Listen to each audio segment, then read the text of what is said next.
Rhythm is the most important thing. You'll hear me say it all the time, rhythm, rhythm, rhythm, rhythm. So how do we work on making our rhythm and our time better? That's exactly what I'm going to show you in this video today. This one exercise is going to solve so many problems in your ability to keep time and your ability to come up with cool rhythms when you're improvising solos or execute any rhythm in any song that you learn. So without further ado, let's get right into it. Okay, so here's the exercise, and I'm going to play it for you really quickly, and then I'll explain how the exercise works.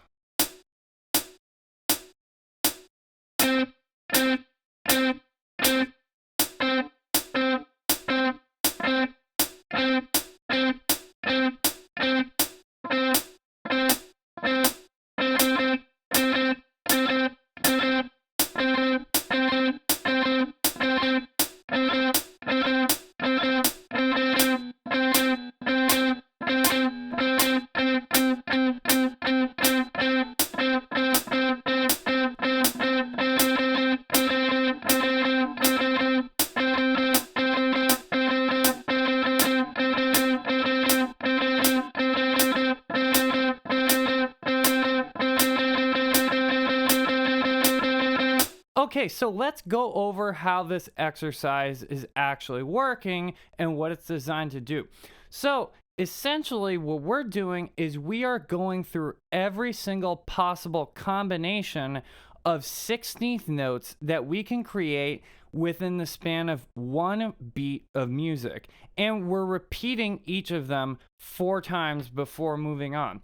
So you'll notice here that there's actually 15 measures in this exercise, but what I was doing is actually repeating each of them 4 times. So here is the first measure, and it's basically just quarter notes. We got to be able to play quarter notes before we can play any other rhythm, right? And if you're familiar with 16th notes, you know that the way that a beat of 16th notes is counted is 1 E and A. So we count on 1 E and A, 2 E and A, 3 E and A, 4 E and A. So what we're doing here on this top line is we're going through all the different possible combinations we can get of 1/16th note in a beat. So the first one is just a 16th note right on the downbeat. And the second one here is a 16th note on the E. So 1 E, 2 E, 3 E, 4 E, right? And by the way, in this exercise, we are following a strict alternate picking pattern that goes along with the subdivision. So every time we're playing on a downbeat, 1 is going to be a downstroke. Then the E's and the U's are going to be upstrokes. So E, 1 E is an upstroke, and 1 E and is also an upstroke. And the and is going to be a downstroke. So 1 and are downstrokes, and E are upstrokes. So we have the second one is the E only.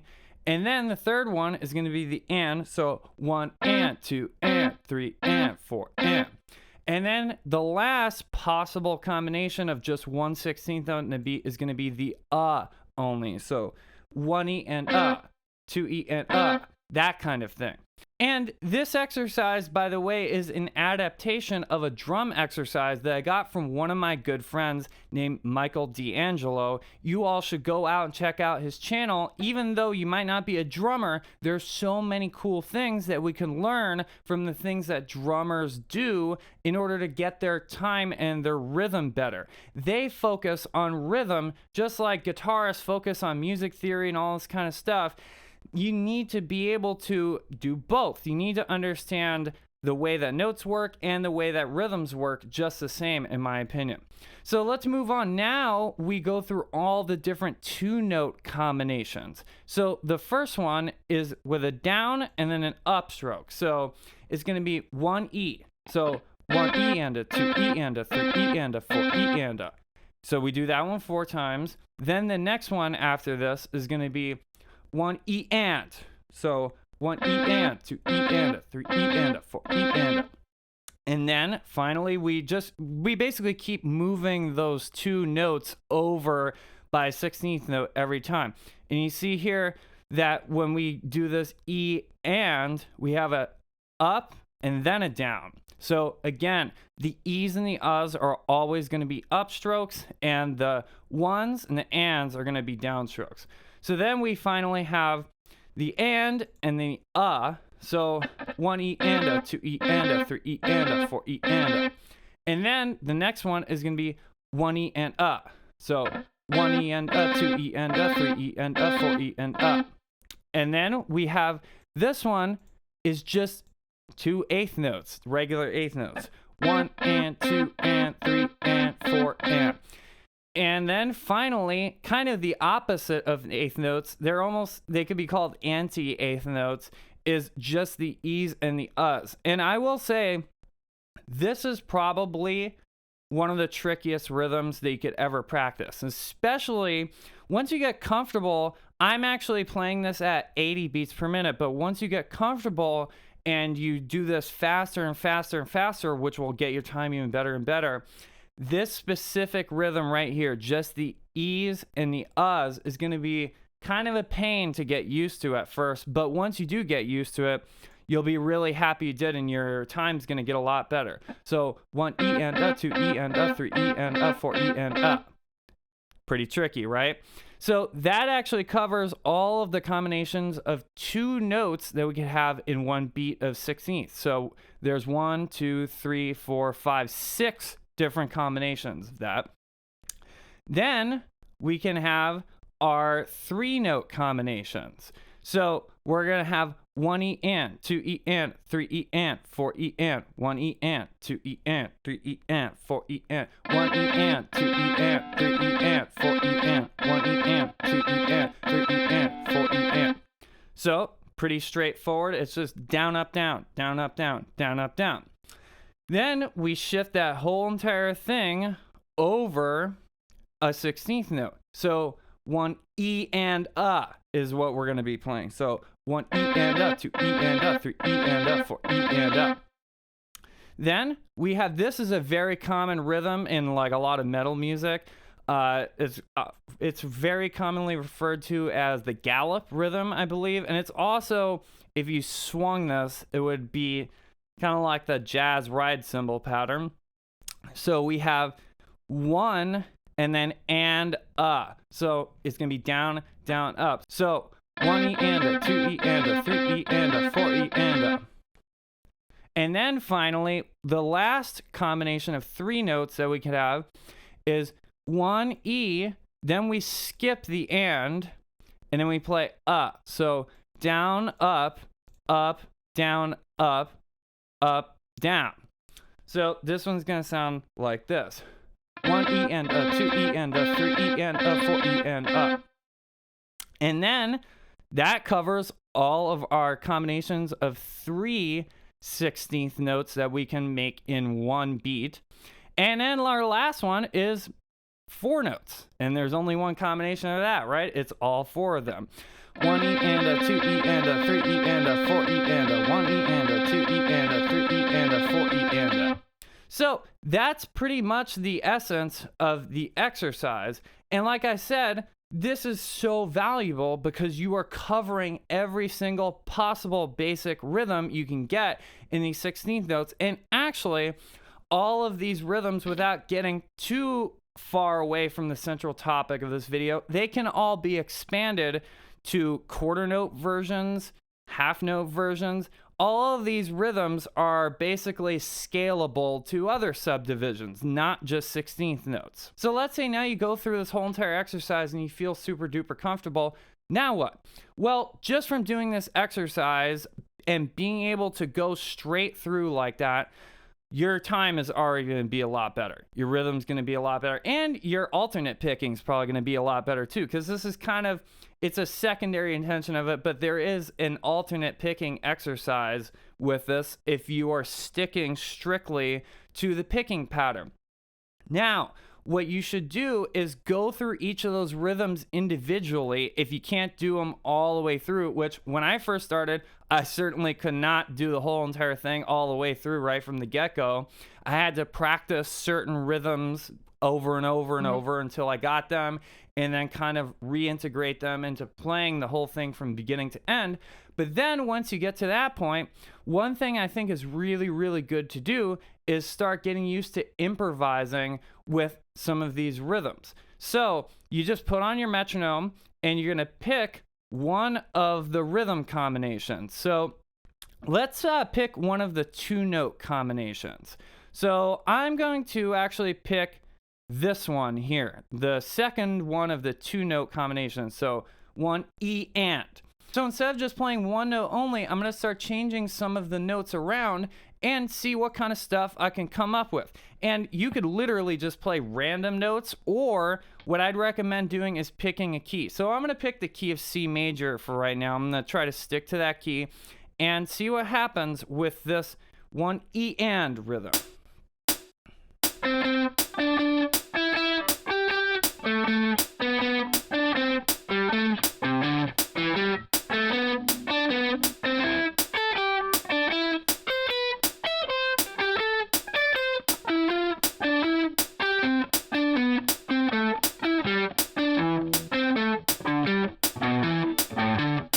So I kind of like that rhythm a lot. Like, it gives this continuity to everything that I'm playing by sticking with that same rhythm cell, as I'd like to call it. Let's try one more. So let's do one of these 3-note combinations. Let's stick with this kind of idea of using a syncopated one that starts on the E. So let's use the second one of the 3-note combination. So one E and A. So one E and A to E and A. And see how that one sounds over the metronome.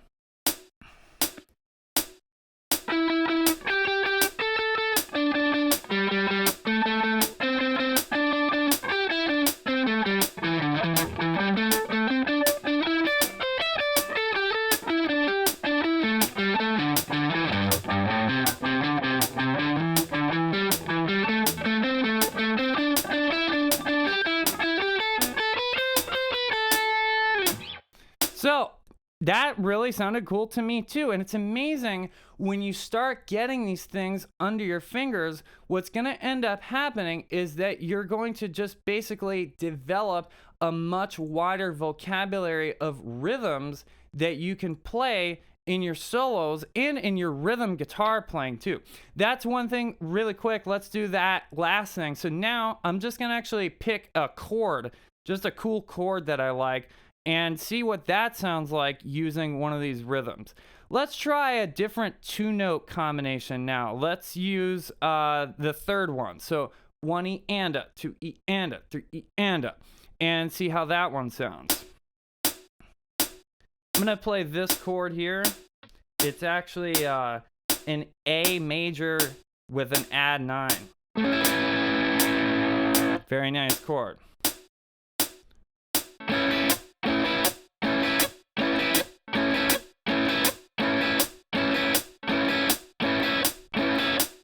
Of course, I can move this around too.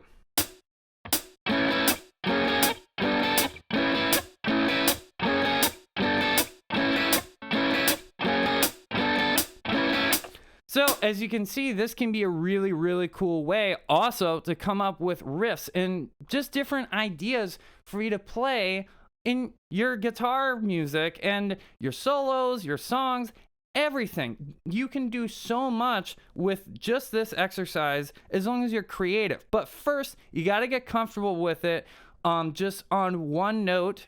Get those rhythms feeling good. You got to get it to the point where you don't even have to think about those rhythms anymore.